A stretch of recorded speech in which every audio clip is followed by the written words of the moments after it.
one show that dominates cable news. The Tanaka. Factor. Thank you for staying with us. I'm Kevin Tanaka. In our top story segment tonight, the devastation continues as 31 more are found with developing brain cancer. But what's more shocking news?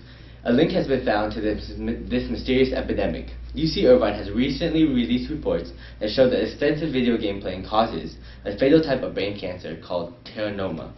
The number of patients in hospitals with teranoma is increasing, and not so surprising, given that a large portion of the population play video games. But how much do you have to play in order for it to become harmful?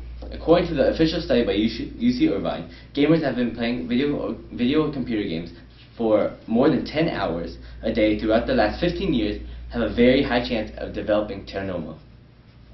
It probably explains the influx of victims now, because now around 15 years pass when video game and computer games have become mainstream. Hospitals are filling quickly, both with patients and people who just want a CAT scan. The confirmed total number of people with teranoma as of now is almost 8,000 people and rising.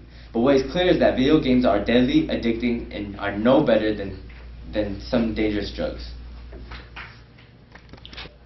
With us now is Senator Kevin Wong of Mississippi, who proposes a bill that will make video games illegal throughout the nation.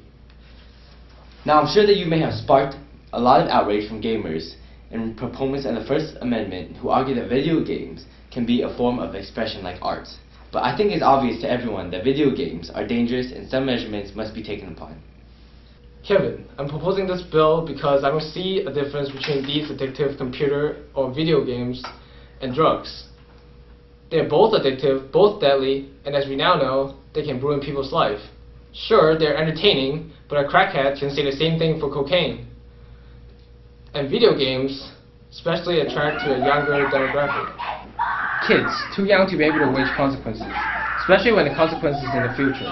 Do you think kids would pass up playing an exciting video games because they might get cancer years later?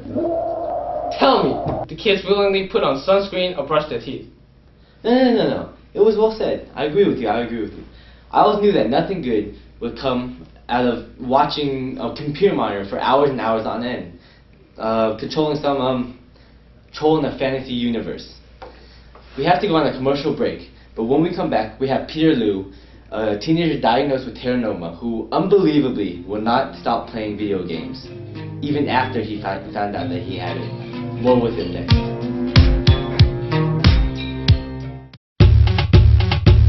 My milkshake brings all the boys to the yard, and they're like, it's better than yours. Damn right, it's better than yours. I could teach you, but I have to charge. My milkshake brings all the boys to the yard. Welcome back to the Tanaka Factor. For our personal stories segment tonight, we have with us Peter Liu, a teenager who can't stop playing video games after he was diagnosed with brain cancer teranoma. Now, aren't you worried that you may be exacerbating your condition? Okay. I don't know. I don't care. All I know is that there's gonna be a Black Rock raid on Deathicus in 20 minutes. That's a what?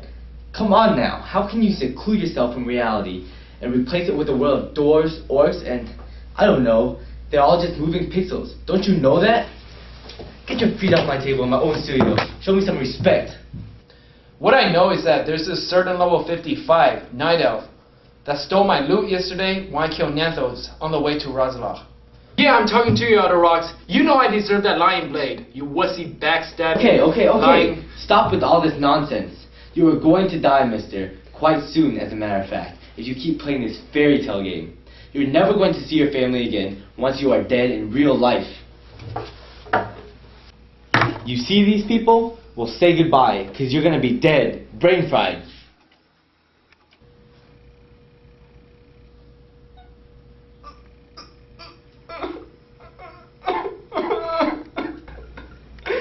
Shut up. Stop crying. Shut up. That's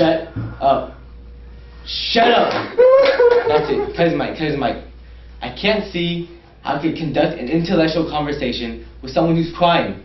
I had the decency to let him onto my show and all he does is spill his tears all over my desk. Shut up. I still can't believe he'll just come in here and disrespect me like this and cry. Anyways, more of my personal thoughts on this matter after the break. Shut up!